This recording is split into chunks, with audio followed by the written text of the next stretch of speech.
Hello friends, नमस्कार। एक बार फिर से मैं आप सभी का स्वागत करती हूं अपने YouTube channel S and D study centre पे। दोस्तों, आप लोग कैसे हैं? अब मैं आशा करती हूं कि आप लोग अच्छे होंगे। दोस्तों, आज ये छठा सेट है आप लोगों का बिहार एसएससी का, तो जल्दी से वीडियो को शेयर कर दीजिए। ठीक है, तो चलिए शुरू करते हैं वीडियो को। पहला प्रश्न है आपके स्क्रीन पे, अजंता और एलोरा स्मारक किसके अवधि के दौरान निर्माण किया गया था? ठीक है, अजंता और एलोरा का स्मारक जो है, इसमें से जो आपका सही आंसर हो जाएगा ऑप्शन नंबर डी, राष्ट्रकूट। ये बिल्कुल सही हो जाएगा। अजंता और एलोरा स्मारक जो है कहाँ पे आपको देखने को मिलता है? तो ये महाराष्ट्र में देखने को मिलता है। कहाँ पे? महाराष्ट्र में। ठीक है, महाराष्ट्र के जो औरंगाबाद जिला है वहाँ पे आपको ये स्थित है। ठीक है, और यहाँ पे जो है हिंदू बौद्ध और जैन ये गुफा का मंदिर बने हुए। ठीक है, 5वीं और 10वीं शताब्दी में ये जो मंदिर है बना था। ठीक है, चलिए अगला प्रश्न है आपके स्क्रीन पे, पुस्तक यशोधरा किसके द्वारा लिखी गई है? ठीक है, क्या है? पुस्तक यशोधरा किसके द्वारा लिखी गई है? ठीक है, 4 ऑप्शन है, खुशवंत सिंह, बी ऑप्शन है कालिदास, सी ऑप्शन है मैथिली शरण गुप्त और आपका डी ऑप्शन है प्रेमचंद। ठीक है, इसमें से जो आपका सही आंसर हो जाएगा वो हो जाएगा option number C, Maithili Sharan Gupt. ठीक है, अगले प्रश्न की ओर चलते हैं। अगला प्रश्न है आपकी स्क्रीन पे, निम्नलिखित में से किसने बैडमिंटन में कैरियर हासिल किया? ठीक है, किसने किया कैरियर हासिल बैडमिंटन में? क्या पीवी सिंधु ने किया, हिना सिंधु ने किया, रविचंद्र अश्विन ने किया, पंकज अडवाणी ने किया? ठीक है, तो इसमें से जो आपका ए नंबर ऑप्शन है पीवी सिंधु, ये आपका बिल्कुल सही आंसर हो जाएगा। पीवी सिंधु है ना, बैडमिंटन में अपना करियर बनाया। ठीक है, अगला प्रश्न है आपके स्क्रीन पे, निम्नलिखित में से एक पत्रकार को गांधी शांति संस्थान द्वारा पहली कुलदीप नायर पत्रकारिता पुरस्कार से सम्मानित किया गया था। किसको? ऑप्शन ए है बरखा दत्त को, option b Ravish Kumar, option c Arnab Goswami और ऑप्शन डी है रजत शर्मा। ठीक है, ये जो है आपका सही आंसर हो जाएगा ऑप्शन नंबर बी। ठीक है, रवीश कुमार। ठीक है, चलिए अगले प्रश्न की ओर चलते हैं। अगला प्रश्न है आपके स्क्रीन पे, है ना, अगला प्रश्न है आपके स्क्रीन पे, उद्यमी हेल्पलाइन किसके लिए है? उद्यमी जो हेल्पलाइन है वो किसके लिए है? पहला ऑप्शन है किसान अनुकूल प्रौद्योगिकी सहायता के लिए, बी ऑप्शन है सर्विस शुल्क के लिए, सी ऑप्शन है सूक्ष्म छोटे और मध्यम आकार के उद्यम और डी ऑप्शन है बड़े पूंजी उद्योग। ठीक है, इसमें से जो आपका सी ऑप्शन हो जाएगा, है ना, वो बिल्कुल सही हो जाएगा, सूक्ष्म छोटे और मध्यम आकार के उद्यम। ठीक है, चलिए अगला प्रश्न आपके स्क्रीन पे है, भारत के राष्ट्रपति और उपराष्ट्रपति की अनुपस्थिति में कौन भारत के राष्ट्रपति का कार्य करता है? ठीक है, पहला ऑप्शन है आपका A number option Lok Sabha speaker, B option सेना के कर्मचारियों का प्रमुख और सी ऑप्शन है प्रधानमंत्री और डी ऑप्शन है आपका भारत के मुख्य न्यायाधीश। ठीक है, इसमें का जो आपका सही आंसर हो जाएगा वो डी नंबर हो जाएगा। ठीक है, डी ऑप्शन हो जाएगा भारत के मुख्य न्यायाधीश। अगर भारत के राष्ट्रपति या फिर उपराष्ट्रपति अनुपस्थित रहेंगे तो वो कौन करेगा? जैसे कि भारत में राष्ट्रपति के नहीं रहने पर राष्ट्रपति उनका कार्यभार संभालता है, अगर उपराष्ट्रपति भी नहीं है तो वो जो है भारत के मुख्य न्यायाधीश, चीफ जस्टिस ऑफ इंडिया, वो जो है कार्यभार को संभालते हैं। ठीक है, चलिए ये जो है भारत के मुख्य न्यायाधीश ये कौन होते हैं? तो भारतीय न्यायपालिका और सर्वोच्च न्यायालय का अध्यक्ष होता है। ठीक है, ये भारत के मुख्य न्यायाधीश जो है ये होते हैं भारतीय न्यायपालिका और सर्वोच्च न्यायालय का अध्यक्ष होता है। ठीक है, चलिए अगला प्रश्न है आपके स्क्रीन पे, नामा 11 देशों का समूह किस संदर्भ में जाना जाता है? ठीक है, नामा देशों का जो नामा देश 11 देशों का जो समूह है वो किस संदर्भ में जाना जाता है ना? वर्ल्ड इकोनॉमिक फोरम, हाँ, विश्व स्वास्थ्य संगठन या विश्व व्यापार संगठन या वर्ल्ड हेरिटेज कन्वेंशन। ठीक है, इसका जो आपका सही आंसर हो जाएगा वो ऑप्शन नंबर सी हो जाएगा, विश्व व्यापार संगठन। ठीक है, अगर नामा 11 का विस्तृत रूप जानते हैं तो नामा का फुल फॉर्म की अगर बात करें तो होता है नॉन एग्रीकल्चरल मार्केट एक्सेस, है ना, नॉन एग्रीकल्चरल है ना, एग्रीकल्चरल मार्केट एक्सेस ठीक है।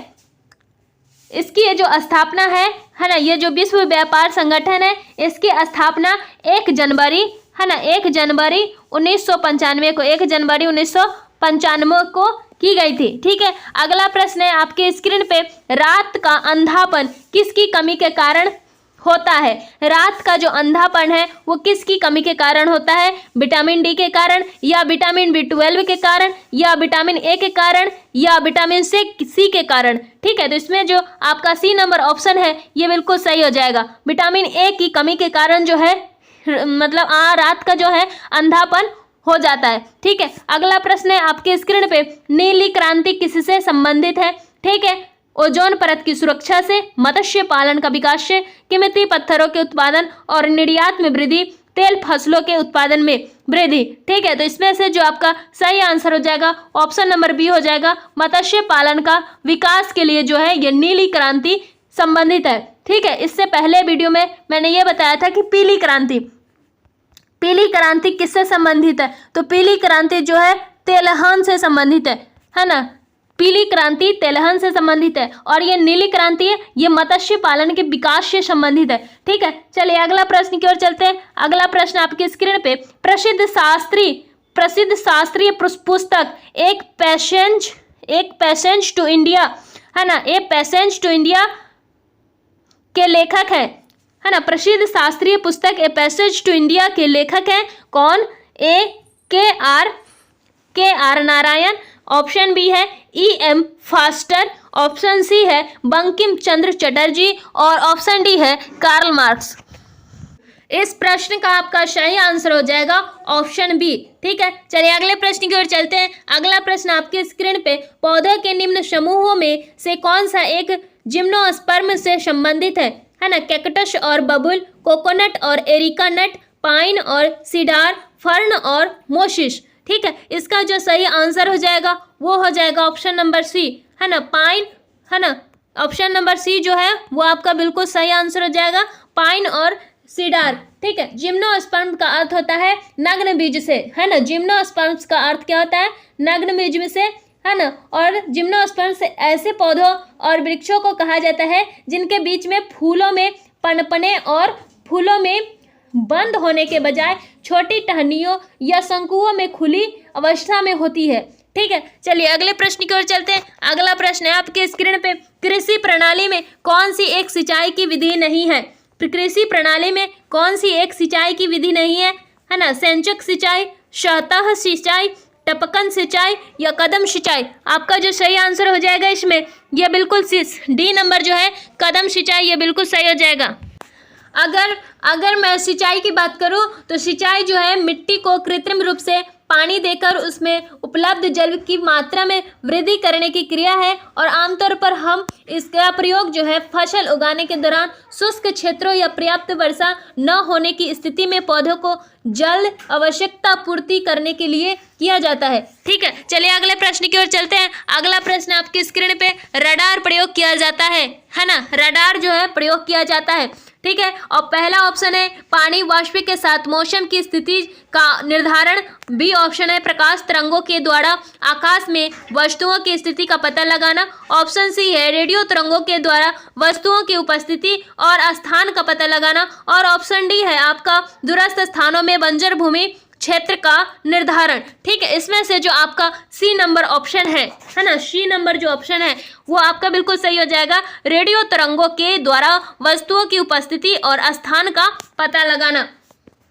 ठीक है, रडार कब अगर बात करें तो रडार जो है ना रडार ये होता है, रडार का अगर पूरा नाम कहे है ना, रडार का पूरा नाम होता है रेडियो डिटेक्शन एंड रेंजिंग। ठीक है, रेडियो डिटेक्शन एंड रेंजिंग होता है, जिसका जो आविष्कार है टेलर एंड लियो यंग ने 1922 ईस्वी में किया था। ठीक है, 1922 ईस्वी में किया था। ठीक है, अगला प्रश्न आपकी स्क्रीन पे, बिहार के जनजातीय नेताओं में से किसने भारत में ब्रिटिश शासन के खिलाफ डटकर विरोध किया? ठीक है, चक्रा बिशोई, ऑप्शन बी है रूप सिंह, ऑप्शन सी है जबोनंग, और ऑप्शन डी है बिरसा मुंडा। ठीक है, इसका जो आपका सही आंसर है option number D Birsa Munda. ठीक है, ये झारखंड के रहने वाले थे।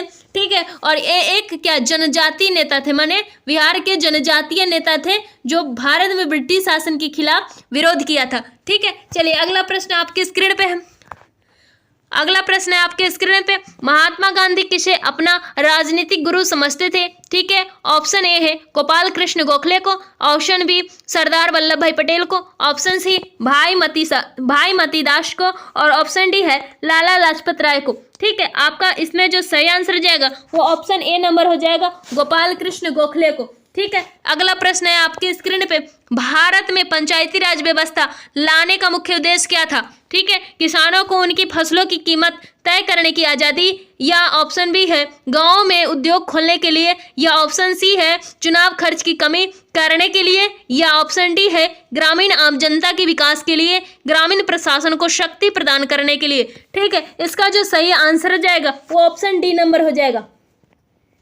ऑप्शन डी नंबर इस प्रश्न का बिल्कुल सही आंसर हो जाएगा कि भारत में पंचायती राज व्यवस्था जो है उसका मुख्य उद्देश्य है ग्रामीण आम जनता के विकास के लिए या ग्रामीण प्रशासन को शक्ति प्रदान करना। ठीक है, यानी कि पंचायती राज व्यवस्था में जो है ग्राम है ना, तालुका और जिला आते हैं। ठीक है, पर पंचायती राज व्यवस्था की बात करें इसमें ग्राम आता है, तालुका और जिला आता है। ठीक है, सर्वप्रथम राजस्थान के नागौर जिले से है ना बगदड़ी गांव में 2 अक्टूबर 1959 को क्या हुआ था ना, पंचायती राज व्यवस्था लागू की गई थी सबसे पहले राजस्थान में। ठीक है, आपका अगला प्रश्न है आपके स्क्रीन पे, कौन सा एक अजैविक प्राकृतिक संसाधन है? ठीक है, जीवाणु है, मृदा है, कवक है या पौधा है? ठीक है, इसका जो सही आंसर हो जाएगा आपका वो हो जाएगा option number b. Option number b जो है वो आपका बिल्कुल सही हो जाएगा। एक अजैविक प्राकृतिक संसाधन ये मृदा है। ठीक है, चलिए अगले प्रश्न की ओर चलते हैं। अगला प्रश्न है आपकी स्क्रीन पे, राष्ट्रीय बचत योजना निधि निम्नलिखित में से एक का हिस्सा है? मतलब कौन सा हिस्सा है राष्ट्रीय बचत योजना? भारत के लोक लेखा मालिकाना निधि है ना, प्रधानमंत्री राहत निधि, भारत के आकस्मिक निधि। ठीक है, इसका जो सही आंसर हो जाएगा आपका वो ऑप्शन नंबर ए बिल्कुल सही हो जाएगा, भारत के लोक लेखा। ठीक है, लोक लेखा समिति संसद द्वारा निर्मित है ना, लोक लेखा समिति की अगर बात करें तो ये संसद द्वारा निर्मित है। ठीक है, और इसमें जो कुल सदस्य की अगर बात करें तो 22 सदस्य इसमें होते हैं। ठीक है, इस समिति में 22 सदस्य, कितना 22 सदस्य है। ठीक है, चलिए अगला प्रश्न आपकी स्क्रीन पे कि किस केंद्रीय मंत्री ने महिला हैंडलूम बुनकर और महिला हस्तशिल्प कलाकार के लिए कमला देवी चट्टोपाध्याय राष्ट्रीय पुरस्कार की घोषणा की? ठीक है, स्मृति ईरानी या मेनका गांधी या निर्मला सीतारमण या सुषमा स्वराज? ठीक है, इसका जो सही आंसर हो जाएगा आपका वो बिल्कुल ए नंबर जो है ए वो बिल्कुल सही हो जाएगा, स्मृति ईरानी। अगला प्रश्न है आपकी स्क्रीन पे, ठीक है, गैसों के निम्नलिखित समूहों में से कौन सा हरित गृह प्रभाव में योगदान देता है? ठीक है, ग्रीन हाउस इफेक्ट में जो है वो योगदान देता है कौन सा गैस? ठीक है, ऑक्सीजन और हाइड्रोजन, कार्बन डाइऑक्साइड और मीथेन, अमोनिया और ओजोन, सल्फर डाइऑक्साइड और नाइट्रस ऑक्साइड। ठीक है, इसका जो सही आंसर हो जाएगा आपका वो option number b, carbon dioxide और मीथेन, ये बिल्कुल सही हो जाएगा। ठीक है, ग्रीन हाउस प्रभाव को ही है ना हरित गृह प्रभाव बोला जाता है, और ग्रीन हाउस प्रभाव में CO2 है ना, CO2 यानी कि कार्बन डाइऑक्साइड, जल, मीथेन है ना, ये सभी क्या होते हैं शामिल होते हैं। चलिए अगला प्रश्न है आपके स्क्रीन पे, भारतीय राष्ट्रीय कांग्रेस के पहले अध्यक्ष कौन थे? वोमेश चंद्र बनर्जी, एनी बेसेंट, सरोजनी नायडू, पंडित जवाहरलाल नेहरू। ठीक है, तो भारतीय राष्ट्रीय कांग्रेस की बात है तो इसका जो सही आंसर हो जाएगा वो ऑप्शन नंबर ए है, ये बिल्कुल सही हो जाएगा। वोमेश चंद्र बनर्जी वो पहले अध्यक्ष थे। ठीक है, अगला प्रश्न आपकी स्क्रीन पे, कुतुब मीनार का निर्माण 1192 में है ना कुतुब उद्दीन ऐबक द्वारा शुरू किया गया था। किसके कुतुब मीनार का निर्माण पूरा किया? किसने जो है कुतुब मीनार का निर्माण जो है पूरा किया? ठीक है, रजिया सुल्तान ने, इल्तुतमिश ने, गयास उद्दीन बलबन ने, इब्राहिम लोदी ने। ठीक है, इसका जो सही आंसर जाएगा ऑप्शन नंबर बी। ठीक है, इल्तुतमिश, ये बिल्कुल सही हो जाएगा। ठीक है, अगला प्रश्न है आपके स्क्रीन पे, भारतीय संविधान किस संविधान प्रणाली को निकटता से पालन करता है? ठीक है, भारतीय संविधान किस संविधान प्रणाली को निकटता से पालन करता है?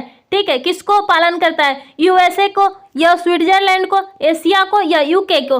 ठीक है, इसका जो सही आंसर हो जाएगा आपका डी नंबर है, यूके। ये बिल्कुल सही हो जाएगा। ठीक है, चलिए अगला प्रश्न की ओर चलते हैं। अगला प्रश्न है आपकी स्क्रीन पे, जापान एंसेफेलाइटिस किसके माध्यम से फैलता है? जापानी एंटीफेलाइटिस किसके माध्यम से फैलता है? ठीक है, मक्खियों की आवागमन से, मच्छरों के काटने से, खांसी से, खाने की वस्तुएं साझा करने से। ठीक है, इसका जो सही आंसर हो जाएगा ऑप्शन बी, मच्छरों के काटने से। ये आपको बिल्कुल सही हो जाएगा। ठीक है, एंसेफेलाइटिस का दूसरा नाम जो है जापानी बुखार है। ठीक है, जापानी बुखार यह एक दिमागी बुखार है जो कि वायरल संक्रमण की वजह से फैलता है। यह मुख्य रूप से गंदगी में पनपता है जो मच्छरों सूअरों के द्वारा फैलता है। चलिए अगला प्रश्न की ओर। अगला प्रश्न है आपकी स्क्रीन पे, सुरक्षा की दृष्टि से घरेलू विद्युत आपूर्ति के लिए मेंस में उपयोग की जाने वाली धातु से निर्मित फ्यूज तार की गलनांक उच्च होना चाहिए, है ना, गलनांक निम्न होना चाहिए, उच्च प्रतिरोध होना चाहिए या उच्च विशिष्ट ऊष्मा होनी चाहिए? ठीक है, इसका जो सही आंसर हो जाएगा ऑप्शन नंबर बी, गलनांक निम्न होनी चाहिए।